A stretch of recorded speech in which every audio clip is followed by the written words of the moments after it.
राधे राधे, जय श्री राम दोस्तों। तो स्वागत है हमारे YouTube चैनल काजल के बोल। तो कैसे आप सभी, आई होप अच्छे होंगे। तो हम लेकर आए हैं सकट चौथ व्रत कथा।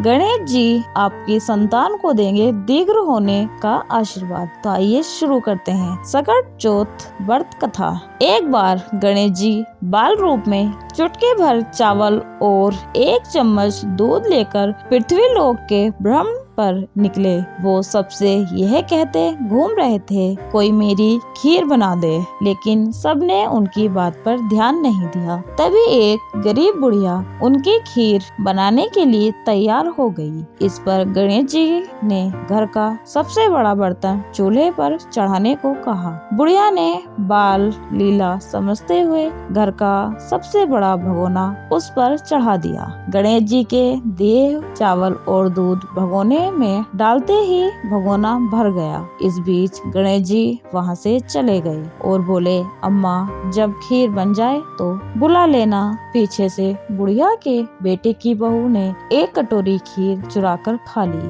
और 1 कटोरी खीर छिपाकर अपने पास रख ली। जब खीर तैयार हो गई तो बुढ़िया माई ने आवाज लगाई, आजा रे गणेश, खीर खा ले।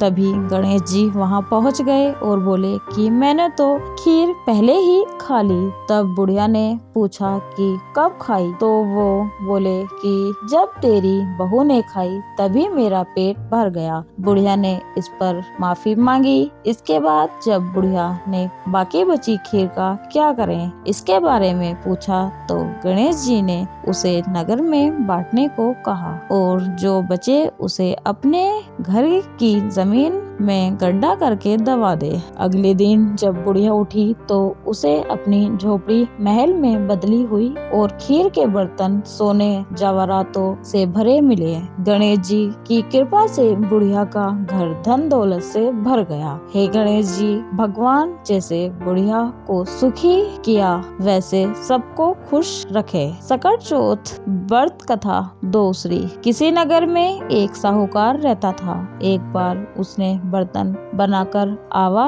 लगाया तो आवा नहीं पका। हार कर वह राजा के पास जाकर प्रार्थना करने लगा कि आवा पक ही नहीं रहा है। राजा ने पंडित को बुलाकर कारण पूछा तो राज पंडित ने कहा कि हर बार आवा लगाते समय बच्चे की बलि देने से आवा पक जाएगा। राजा का आदेश हो गया।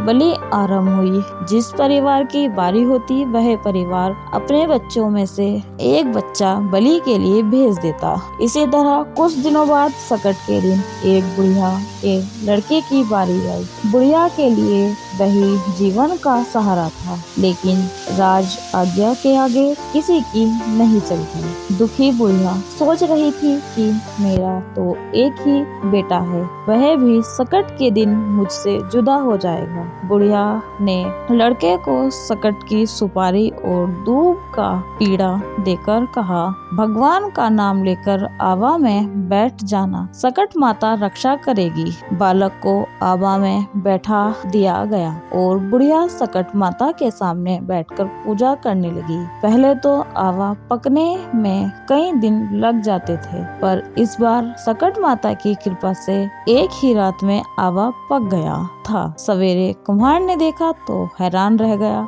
आवा पक गया था। बुढ़िया का बेटा भी सुरक्षित था और अन्य बालक भी जीवित हो गए थे। नगरवासियों ने सकट की महिमा स्वीकार की तथा लड़के को भी धन्य माना। तब से आज तक सकट की विधि विधान से पूजा की जाती है। तो दोस्तों, आपको कैसी लगी वीडियो? प्लीज हमारे चैनल को सब्सक्राइब करें और वीडियो को लाइक करें। धन्यवाद।